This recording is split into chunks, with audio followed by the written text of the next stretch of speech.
Hello and welcome to another episode of Music and Words Unite. I am your co-host Troy, and with me I have my friend and co-host Mark. How you doing, Mark?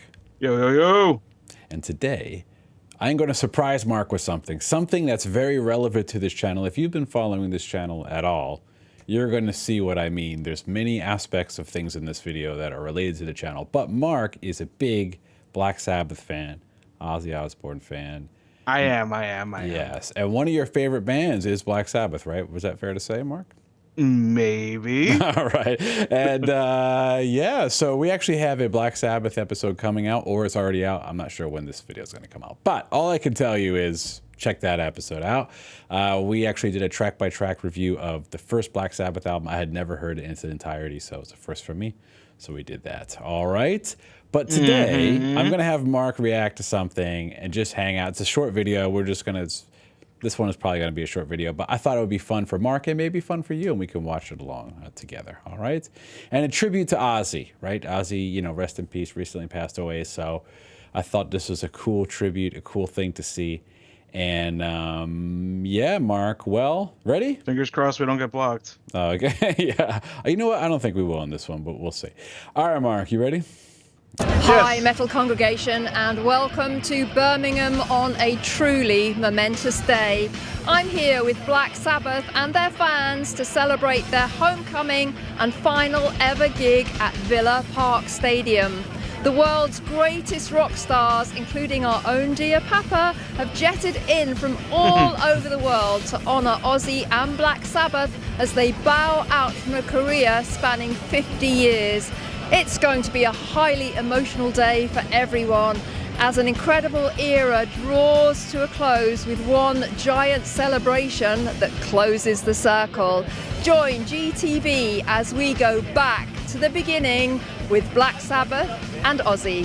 Absolutely fucking awesome. I love it. I've loved everything about it so far. It's probably my most humbling day in my musical life. To play with so many great artists.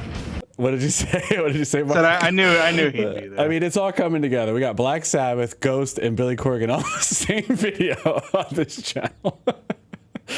So yeah, that's a reference to, we've done a few Smashing Pumpkins things on this channel. We did a whole Smashing Pumpkins tier list, by the way, which was 15 albums. It was that was one of our first videos that nobody watched, but that's a pretty good one. So anyway, Mark, I'll rewind. Here we go. I love it. I've loved everything about it so far. It's probably my most humbling day in my musical life. To play with so many great artists, to see the love pouring out of the artists to celebrate the band and Ozzy is just so overwhelming. I've had a lot of bad days in music, but this is certainly one of the greatest days, and I can't believe I'm on this bill. This is something really special. I really believe this is going to go down in the annals as one of the great days in rock history. For me, it's everything. It's my community. I'm from here, about 10 minutes away, so Ozzy's obviously in my blood. Ozzy Osbourne, is a god. Well, it's a kind of a history-making time day, isn't it? Wow. And, Wow, yeah. yeah, it's wonderful to be part of it. And I wasn't who knows expecting when that. you can get. Yeah, there's some surprises in this video, so I thought it would be a cool video just to put on you. Yeah, Mark. Well, Billy Corgan, I think, started to cry. I think they edited it. I don't know if you saw that, but he was. It looked like it. Yeah, he was getting really emotional. You know, Billy Corgan said that Black Sabbath is his all-time favorite band, and it's the reason why he even started doing music, basically summarizing for him. But it's a big hell yeah. Hell yeah. So I'm sure this means a lot to him. All right, Mark, let's keep going. Well, it's a kind of a history-making time day, isn't it? And yeah, it's wonderful to be part of it. And who knows when you can get such a collection of musicians together and drummers. These are Chad's sticks. I can't even put into words how much it means to me to be here. So it's the last chance to see Ozzy. It's a chance to say goodbye. Thanks for the good times. You can tell this is like the ultimate gig. Oh my Ghost, this is absolutely insane. I am now on stage. Slayer are in the foreground, and in the background here you can see how they're doing the changeovers so efficiently, because behind the backdrop the next band is sitting up, and after Slayer we've got Guns and Roses.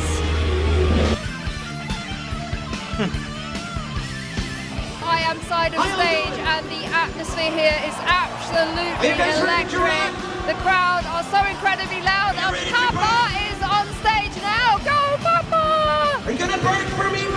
because you are from Brazil. So we feel very emotional. It's a moment forever, that's a historic concert today. Tonight we're going to see history. GTV is now in Slayer's dressing room, backstage, back to the beginning. And I'm with Kerry. Kerry, let me see you again. And what does it mean to you to be sharing the stage with Black Sabbath and Ozzy today? Well, it's not the first time, but apparently it's the last, and everybody's sad about that. I've always said they're the Godfathers, and it's a sad day for them to be ending today. All right, I don't know the history of this, Mark. Kerry King is it's Kerry King. It's his world. We're just living in it. Fair enough. I don't know too much about it, so I'm just going with you on that one. That's all you need to know. Okay. All right. All right. Let's keep going. Metallica on stage in the background now, and James Hetfield has literally just said that if it wasn't for Black Sabbath, there wouldn't be Metallica. And right now I am here in the staging area, and this is where they organise all the changeovers for the bands, because there's a very short space of time between each artist, and it is organised with military precision so that as one band's gear comes off, the next band's gear is ready to go on. These guys have been working so hard all day. It's special. I don't really have the words, and words can kind of they're kind of cheap compared to how profound it is. Black Sabbath is everything. This is historic. I mean, there's nothing ever going to be like this again. It's a complete honor. I mean, these are the men that invented heavy metal and invented the genre that we all clinged to when we needed somewhere to belong. So it's just, it's been mind-blowing the whole day. Everyone's here for the right reasons, here to celebrate these men. It has been such a privilege to be here with Papa at Back to the Beginning, with Ozzy, Black Sabbath and friends, and our own dear Papa really kicked ass with his performance. And right now the evening is coming to its climax, because very shortly Ozzy and Black Sabbath will be taking to the stage for the final time. This really has been a once-in-a-lifetime concert. And right now I'm going to sign off from this special edition of GTV, and I'm going to go and watch their final performance. And do you know what? I might shed a tear myself. All right, Mark. Well, that was recorded before we knew Ozzy passed away, so it was it's quite a, I don't know, I thought it was pretty cool. You get to see backstage, you get to see interviews. What did you think? Mm-hmm. Very cool. Yeah. Very cool. Everyone was saying such nice things about Black Sabbath. Again, pre-Ozzy's death here, right? So you can tell. I mean, Mark, why don't you, if you don't mind, why don't you talk a little bit about Black Sabbath and why you're such a big fan of them, and do they have a personal meaning for you or anything you want to share? Not really, honestly. I got into them when I was in middle school, going into high school. So okay. My dad was an Ozzy fan, when he was alive. So okay. I kind of got exposure from that. And my older brother was always a big Ozzy fan. He had the 80s Ozzy albums and some of the Black Sabbath albums, and I kind of followed suit. But when I got into high school, I listened to Black Sabbath and Ozzy just so much, along with a lot of other metal and just classic metal and rock and stuff. And they've always there's just something about those first 5 or so albums for Black Sabbath are just, the re-listen value is just so stupendously high. And I revisit them not as much as I used to, because I probably wore them out over the years, but sure. I mean, as soon as when Ozzy died, I listened to basically their entire catalog and then Ozzy's catalog. So it was a nice, refreshing listen. But these people, you hear this cliche, oh, this band wouldn't exist without this band. And it is true, really. It is, because, I mean, you could say a lot of bands are the first metal bands, but Black Sabbath is the first metal band. I don't care if you say, oh, Led Zeppelin 1 came out in 1968. I don't care. Right. I don't care. Right. It's Black Sabbath, just, that's the first metal album as far as I'm concerned.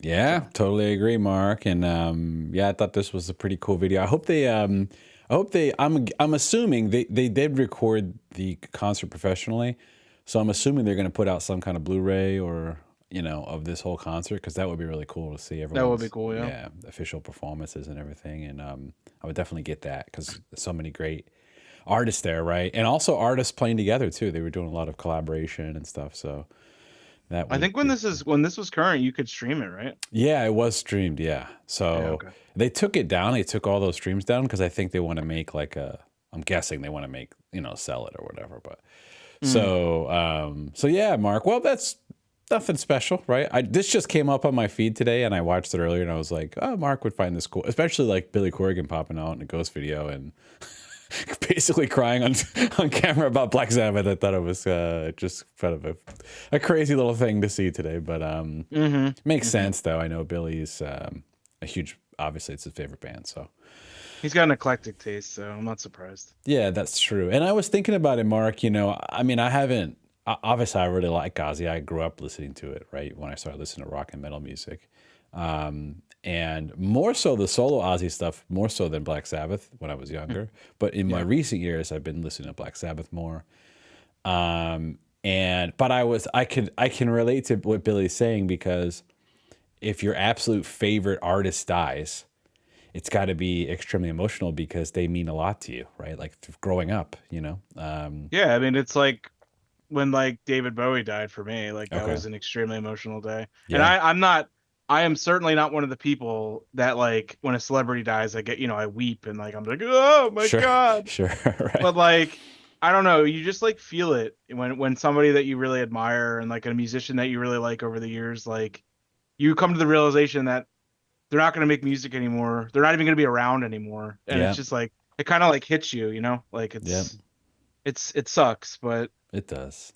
Bowie, he had an amazing career, and same thing with Ozzy. Ozzy had an unbelievable career. I mean, he was active up until he died. It's crazy. I know. He performed at his concerts. He had Parkinson's for 5 years. Right. I mean, I know this is another cliche that a lot of people said because Ozzy did a lot of, recreational drugs over the years, but he made it to 76. That's insane. Right. And he should have died in his 40s. Hulk Hogan died at 71, and he looked ripped and everything when he was.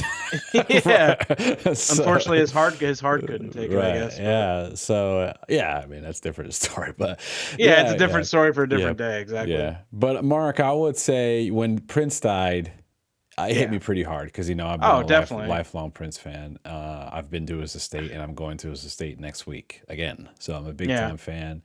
But whenever John Petrucci dies, I'm going to be literally, it would be a wreck, close to a family member. Honestly, that's so much. The thing with Prince too is it was sudden, Ozzy, he had Parkinson's. He looked pretty bad for a couple years.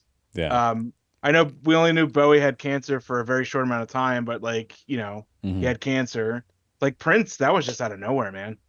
Yeah, for the public. I know it came out later that he'd been struggling a lot, but but for the public, it was shocking, right? Because no one knew that he had this drug problem. And long story short, the drug problem was due to not recreational drugs, but due to prescription drugs that, due to some hip surgeries he had. And he got hooked on opiates and stuff from that and kind of just wasted away. Unfortunately, that's an extremely common occurrence these days. So yeah. Well, I don't mean to be depressing, folks, but if you're still, I don't know. I actually thought it would be fun to watch this video, but now we're just talking about people dying. But, well, we can move on. Thanks, Mark, for checking this out. If you're still watching this video in particular, you're probably a pretty cool person. And we're looking for cool people like you to join our Discord. We have a free Discord. You come in there. The link is going to be in the pinned comment. If you don't know what Discord is, don't worry about it. You click on it. It's free. You put your email, and it'll just create an account for you. And you show up, and you can talk about Ozzy and Black Sabbath and Ghost and anything else you want. It doesn't matter. It's just for the love of music, and it's a big music community we got going on there. All right? So until next time, Mark. See y'all. See you later.